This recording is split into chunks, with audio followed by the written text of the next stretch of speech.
With Generator, you can now actually take a frame from Premiere and edit it directly in Premiere itself.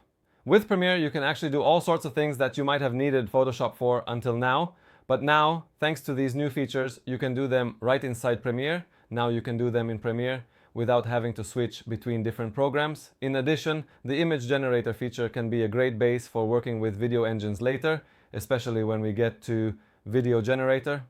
So, let's do an example. I have this guy that you already know, and I actually asked, sorry, I put his reference picture here, and I'm going to ask here to turn him into an astronaut. So, let's turn him into an astronaut. Change.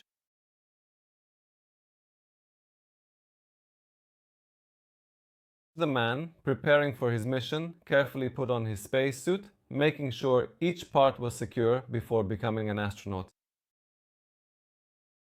Please keep the original composition as it is. An exact position of the subject, it remains the same excellent quality as before. If I want, okay, I can definitely do even more to enhance it further. Basically, this process puts your palm into DeepSeek and it can actually improve it just a little bit more. Okay, we'll give it a moment, just another second or so, and it will come back. Let's wait patiently. Okay, we got it back. Let's see. Okay, I don't see any change here. Maintaining. Okay, let's choose the aspect ratio. Okay, we basically have 1:1. If I go down here, I have 16.9. I actually want to stay at 16.9. Okay, let's generate. Okay, now, okay, we'll see what this does. I already just created something in advance. And not only that, but I also took this product image and I said, hold it. Make him hold this product in his left hand. Okay, so in a moment, we'll do it from the generator that we'll get here. In a moment, we'll get it back. Generation complete. Let's see what we got back. Here's the man holding the skateboard. Everything's normal. And he basically just became an astronaut. So I like this thing. I'll put it in the timeline in a second.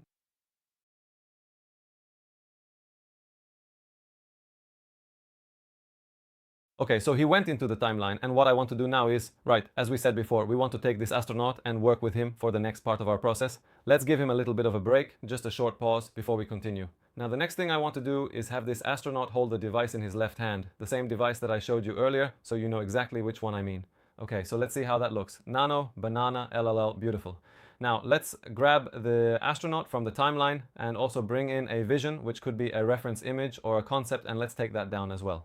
In addition, I'll move over here to the image of the product, the one we want the astronaut to interact with, and I'll grab that too, just to make sure we have everything we need for this step, okay? And now let's prompt the astronaut so that he is holding the device in his left hand, just as we planned. Be sure to keep the composition and the position consistent with the previous setup, so everything aligns perfectly and looks natural in the final scene. This way, we maintain continuity and ensure the visual storytelling flows smoothly from one step to the next. The position of the camera and the subject should remain exactly the same as before. That looks great. Nice work. Okay? You can add enhance here if you want. I think this will be enough. Let's generate. Let's see what we get back. Okay, the generation is back and let's see what we got. Bam. Here's the astronaut holding it. The astronaut is basically holding the device we put in there. Let's just put this in the timeline and see it in full size. Wow, very nice. Amazing.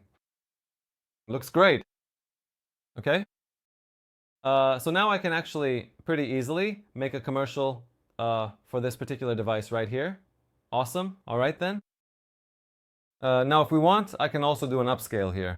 In the image upscale process, I can basically jump between 2, 4, and 8 times.